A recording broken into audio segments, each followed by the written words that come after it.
और अब खबरें विस्तार से बात करेंगे कैबिनेट विस्तार की, जहां कैबिनेट विस्तार पर दिल्ली में मंथन हो रहा है। और ऐसे में बीते दिन की अगर हम बात करें तो मोहन यादव दिल्ली पहुंचे और कैबिनेट विस्तार पर चर्चा की गई।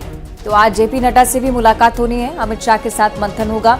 कैबिनेट विस्तार पर मुहर लग सकती है। लंबे समय से जिस बात का इंतजार किया जा रहा है, इंतजार इस बात का कि किसे आखिर कौन सा प्रभार दिया जाता है, दिग्गजों का क्या होता है, अनुभवी और नए चेहरों का क्या तालमेल बिठाया जाता है, क्या लोकसभा चुनाव को मद्देनजर रख कैबिनेट का गठन होता है। ये तमाम सवाल हैं जो कि काफी लंबे समय से चलते आ रहे हैं। लेकिन अब जो अटकलें तेज होती जा रही हैं, ये बताती है कि जल्द ही निर्णय सामने आने वाला है। डॉक्टर मोहन यादव जो कि जेपी नड्डा से मुलाकात करने वाले, हो सकता है कि कैबिनेट के गठन से पहले आखिरी मुलाकात हो सकता है कि फाइनल नामों को लेकर चर्चा इस बैठक में हो। कैबिनेट विस्तार पर मुहर लग सकती है और उसके बाद कभी भी नामों का ऐलान बीजेपी की तरफ से ऑफिशियली किया जा सकता है। बिल्कुल, तो दिल्ली में चर्चा का दौर, जेपी नड्डा और अमित शाह के साथ मंथन किया जाएगा। डॉक्टर मोहन यादव मुख्यमंत्री मध्य प्रदेश के कैबिनेट विस्तार को लेकर चर्चा करेंगे और फिर जाकर कैबिनेट विस्तार पर मुहर लगेगी। हालांकि आज कहा जा रहा है कि आज लग सकती है, आज फाइनल है। और एक तरफ लगातार जो सांसद हैं, नेता हैं, उनसे बातचीत कर रहे थे मोहन यादव, तो दूसरी तरफ आज आलाकमान के दो दिग्गज से बात करेंगे, अमित शाह से और जेपी नड्डा से। दोनों से ही बात करने के बाद ही मुहर लगेगी।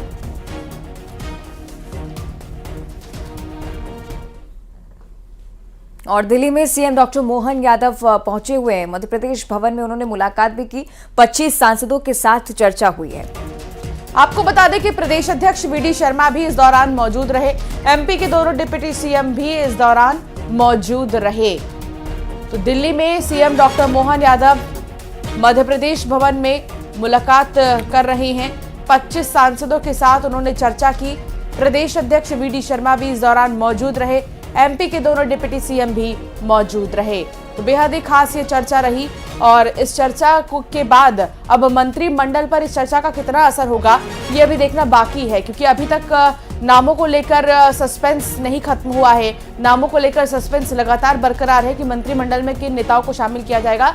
लेकिन सांसदों से मुलाकात में, बातचीत में रणनीति बनाई गई होगी कि आखिर किसे लेना है मंत्रिमंडल में।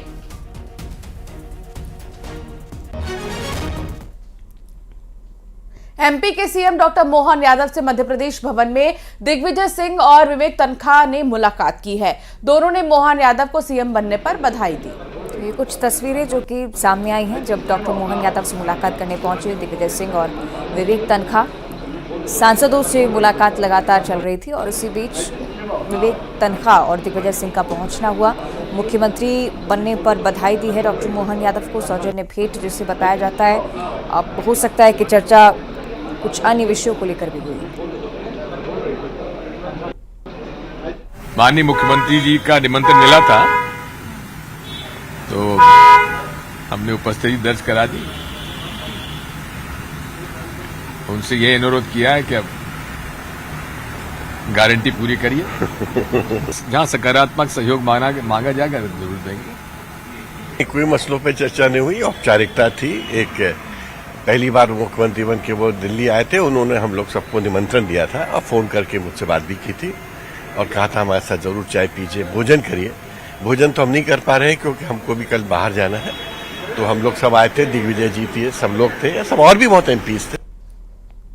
तो इंदौर में सीएम डॉक्टर मोहन यादव के दौरे को लेकर बीजेपी की बैठक हुई और इस बैठक में कैलाश विजयवर्गीय, सुमित्रा महाजन के अलावा इंदौर के महापौर पुष्यमित्र भार्गव भी शिरकत करने पहुंचे। कैलाश विजयवर्गीय ने संभागीय बैठक में सीएम की तारीफ की। कहा कि उनमें और मोहन यादव में कई ऐसी समानताएं भी हैं जिनका वो जिक्र कर रहे हैं, लेकिन एजुकेशन में सीएम आगे हैं उनसे। प्रदेश में अपनी भूमिका को लेकर मजाकिया अंदाज में कहा कि वो विधायक हैं, संगठन में महामंत्री हैं, लेकिन हल्के में लोग उन्हें ले रहे हैं। पर्सनैलिटी हमारे मुख्यमंत्री जी की कि यादव कुश्ती महासंघ के अध्यक्ष, मैं भी अखाड़े में गया, वो भी अखाड़े में गया, मैंने बनेटी घुमाई, नहीं बनेटी घुमाई। तो उनके यादव कुश्ती महासंघ के अध्यक्ष। तो एक चीज में पिछड़ गया, मैं बीएससी एलएलबी हूं, उन्होंने बीएससी किया, एमए किया, एलएलबी किया, एमबीए किया और पीएचडी किया। और अब बात करेंगे शिवराज सिंह चौहान की, जो कि आज मुख्यमंत्री भले ही ना हो लेकिन जनता के बीच उनकी लोकप्रियता अभी भी वैसी की वैसी है।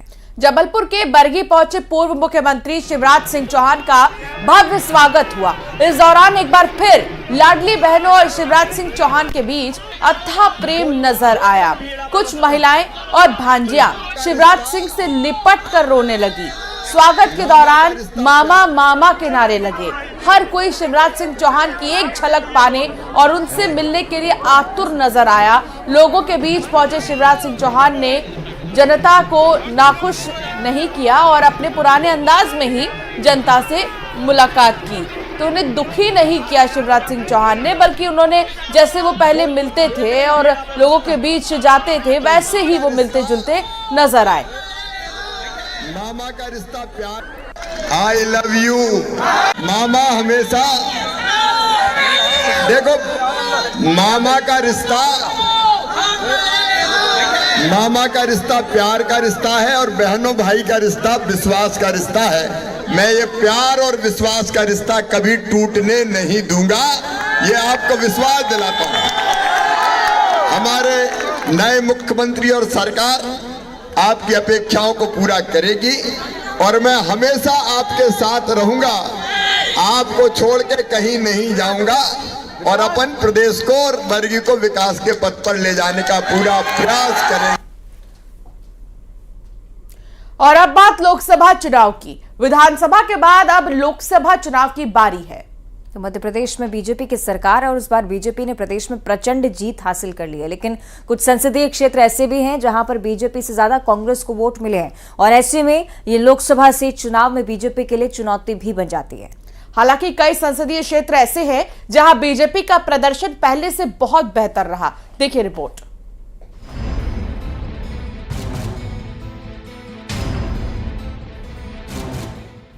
विधानसभा के बाद अब मध्य प्रदेश में लोकसभा चुनाव की तैयारी में बीजेपी और कांग्रेस जुट गई है।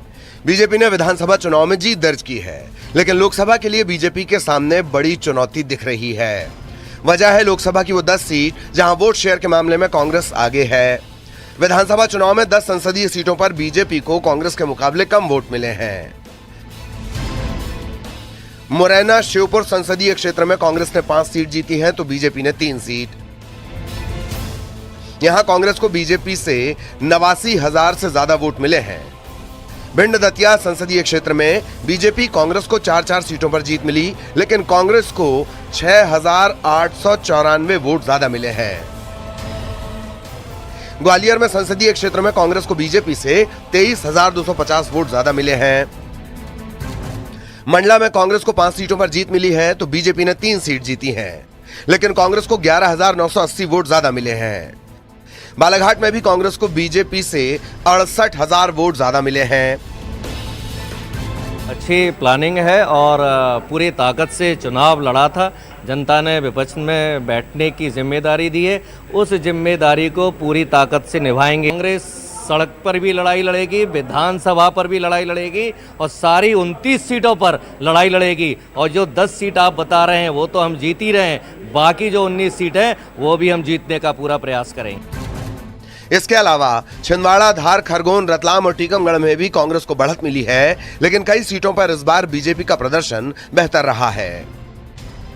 बीजेपी के लिए इंदौर, खजुराहो, खंडवा, देवास, होशंगाबाद सबसे सुरक्षित सीट बनकर उभरी हैं। इन सीटों पर बीजेपी कांग्रेस से मजबूत दिख रही है। विधानसभा के चुनाव और लोकसभा के चुनाव दोनों की परिस्थितियां और मुद्दे अलग होते हैं। फिर भी ऐसे कुछ स्थान जहां पर कांग्रेस ने बढ़त बनाई है वहां पर निश्चित तौर पर भारतीय जनता पार्टी का संगठन पूरी ताकत के साथ समीक्षा करके हम उन स्थानों पर कैसे चुनाव जीत सकें उस दिशा में काम करेंगे।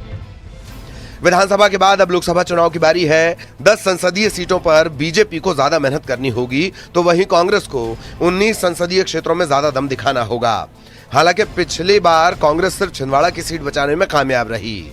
अब देखना होगा कि लोकसभा चुनाव में जनता किसे जनादेश देगी। भोपाल से शैलेंद्र भदौरिया, न्यूज़ 18।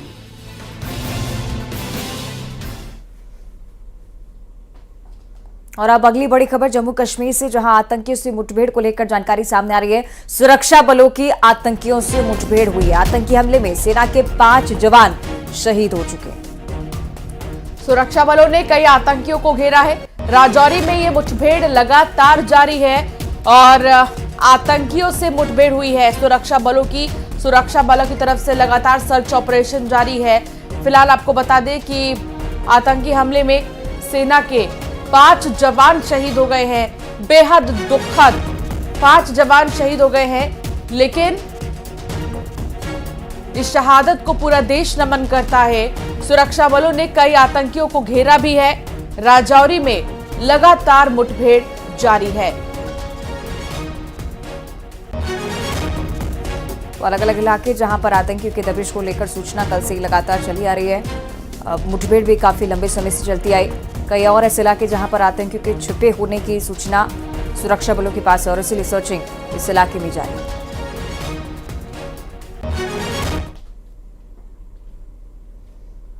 गुना के चाचौड़ी से विधायक के फॉस्टर पर फायरिंग का मामला सामने आया है। कुंभराज कस्बे की ये पूरी घटना है। तो पुलिस ने कार्रवाई करते हुए पूर्व सरपंच समेत 3 लोगों को गिरफ्तार किया। आपको दिखाएं तस्वीरें किस प्रकार ये व्यक्ति एमएलए के पोस्टर पर फायरिंग करता हुआ दिखता है। गुना के चाचौड़ा की ये तस्वीरें। लगातार फायरिंग को लेकर इस प्रकार की खबरें सामने आना कई बार गंभीर विषय हो जाता है। कुंभराज कस्बे का ये पूरा मामला, तस्वीरें हम आपको लगातार दिखा रहे हैं। पोस्टर पर फायरिंग हुई है। इस प्रकार से रंजिश उतारने का प्रयास।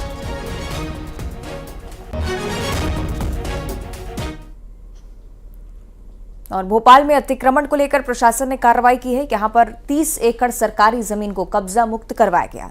आदमपुर छावनी में ये कार्रवाई हुई है। हालांकि इस दौरान लोगों ने कार्रवाई का विशेष तरीके से विरोध भी किया, लेकिन प्रशासन ने सख्ती से कार्रवाई की है।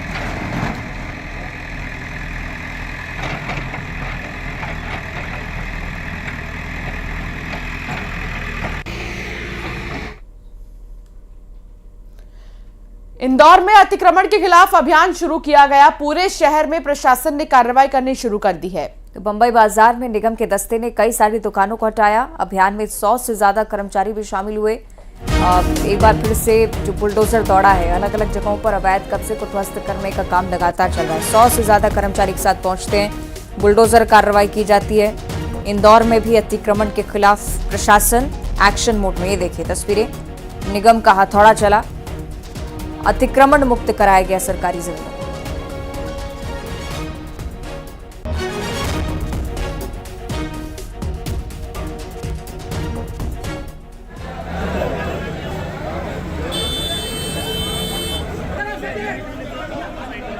तो कार्रवाई की तस्वीरें आप लगातार देख रहे हैं। बहुत बड़ी संख्या में लोग भी यहां पर मौजूद थे। कोशिश कर रहे थे कि दस्ते को रोका जा सके, लेकिन लगातार नोटिस दिए जाने के बावजूद जब कब्जा हटाया नहीं गया तो ये सख्ती निगम को अपनानी पड़ी। और न सिर्फ इंदौर में ये सिलसिला आप देखेंगे, प्रदेश के कई ऐसे हिस्से जहां पर बुलडोजर कार्रवाई को लेकर जानकारियां सामने आ रही हैं। ये निर्देश मुख्यमंत्री की तरफ से भी साफ तौर पर थे कि जो अपराध करे उन्हें बख्शा ना जाए और जो सही काम कर रहे हों वो परेशान ना हो। दोनों ही चीज़ों का ख्याल अब प्रदेश में रखना है और इसी के चलते अतिक्रमण के खिलाफ एक्शन भी, अपराधियों पर भी लगातार बुलडोजर कार्रवाई चल रही है। ये क्रम जारी रह सकता है। फुटपाथ पर होने वाले कब्जे से अतिक्रमण मुक्त करने का अभियान लगातार जारी है। जहां एक तरफ इंदौर शहर के ऐसे बाजार जहां लोग सुगमता से जा सकें, वहां लगातार लोगों को समझाइश देकर, कार्रवाई कर सड़कों को और फुटपाथ को अतिक्रमण मुक्त किया है। आज बंबई बाजार में भी कार्रवाई करके बंबई बाजार के रोड को फुटपाथ पे अतिक्रमण से मुक्त करने का काम नगर निगम की टीम कर रही है। मैं इंदौर शहर के सभी व्यापारियों से, दुकानदारों से, लोगों से आग्रह करता हूं कि इंदौर के सुगम ट्रैफिक के लिए अपने फुटपाथ पर किसी प्रकार का अतिक्रमण ना करें, अन्यथा समझाइश देने के बाद इस प्रकार की कार्रवाई लगातार जारी रहेगी। अन्य बाजार में भी बिना भेदभाव के एक जैसी कार्रवाई इंदौर नगर निगम लगातार जारी रखेगा। और अब बात करेंगे जबलपुर की, जहां शाहपुर स्थित टोल नाके में 30 से 40 युवकों ने जमकर बवाल काटा, टोल नाके में तोड़फोड़ शुरू की थी। उपद्रव कर रहे लोगों ने वहां खड़े वाहनों में भी तोड़फोड़ की है, जिससे नेशनल हाईवे को लाखों रुपए का नुकसान हुआ है। उपद्रवियों ने टोल कर्मियों के साथ गाली गलौज और मारपीट भी की है। करीब आधे घंटे तक ये उपद्रवी टोल नाके पर बवाल मचाते रहे। वहां से गुजरने वाले एक शख्स ने उस उपद्रव का वीडियो बना लिया, लेकिन पुलिस मौके पर अभी भी नहीं पहुंची है। उपद्रवियों ने जमकर हंगामा किया, टोल कर्मियों को धमकी दी, वहां से फरार हो जाते हैं। तस्वीरें उसी समय की हम आपको दिखा रहे हैं और उसके बाद ये दृश्य जो बताता है कि बुरी तरह से यहाँ कर्मियों के साथ मारपीट और टोल नाके में तोड़फोड़ हुई है।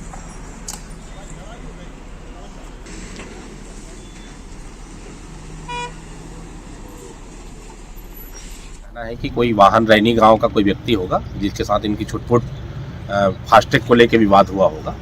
उसके बाद करीब 2 बजे के आसपास इनका कहना है कि करीब 100 की संख्या में लोग रहे होंगे। लड़के आए और टोल के अंदर घुस गए और गाड़ी भी तोड़ दी है और ऑफिस में तोड़फोड़ किए हैं।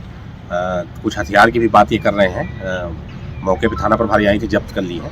कोई भी व्यक्ति जो इस तरह का गुंडागर्दी में होगा, यहाँ तमाम CCTV लगे हुए हैं, किसी को बख्शा नहीं जाएगा और गंभीर धाराओं के तहत उन पर कार्रवाई होगी।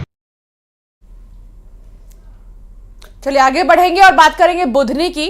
बुधनी की रहने वाली दिव्यांग महिला सायरा बानो की मांग 24 घंटे के अंदर पूरी हो गई। बुधवार को सीएम डॉक्टर मोहन यादव के निरीक्षण के दौरान दिव्यांग महिला ने ट्राईसाइकिल की मांग की। सीएम डॉक्टर मोहन यादव ने जिला प्रशासन को फौरन निर्देश दिए कि महिला की मदद करी जाए। इसी पर जिला प्रशासन ने अमल किया और महिला को ट्राईसाइकिल उपलब्ध करवाई। तो ये तस्वीरें आप देखिए, ट्राईसाइकिल मिलने के बाद सायरा बानो काफी खुश भी नजर आई, आभार व्यक्त कर रही थी सीएम डॉक्टर मोहन यादव का। उस समय की तस्वीर जब मुख्यमंत्री मुलाकात करने पहुंचे, मदद की गुहार उनकी तरफ से लगाई गई। तो ये कंबल वितरित करने पहुंचे थे मुख्यमंत्री और उस वक्त ही सायरा ने कहा था कि उसको ट्राईसाइकिल की जरूरत है, जिसके बाद इस मांग को महज 24 घंटे के अंदर ही पूरा कर दिया गया।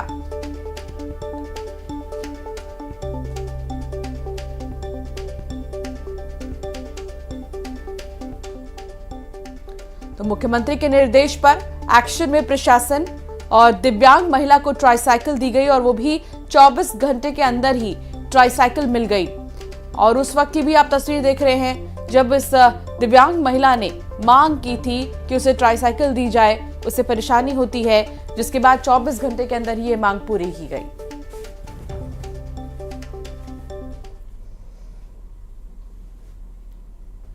और मध्य प्रदेश में लाखों नर्सिंग छात्रों को एक बड़ी राहत मिली है। आपको बताएं कि इस प्रकार की पूरी संभावना के आने वाले समय में उन्हें राहत प्राप्त हो सकती है। आयुर्विज्ञान विश्वविद्यालय ने प्रदेश में नर्सिंग कॉलेज की परीक्षाएं जल्द करवाने के संकेत दे दिए हैं। आपको बता दें कि हाईकोर्ट के आदेश पर प्रदेश के करीब 364 फर्जी नर्सिंग कॉलेज की जांच सीबीआई कर रही थी। अब तक 300 कॉलेज की जांच की जा चुकी है, बाकी कॉलेज की जांच भी जारी है। ये भी बता दें कि फर्जीवाड़े के चलते 2020 से लेकर अब तक मध्य प्रदेश में तकरीबन 3 सालों से नर्सिंग कॉलेज की परीक्षाएं नहीं हो पाई, जिससे करीब 1 लाख से ज्यादा नर्सिंग छात्र प्रभावित हुए।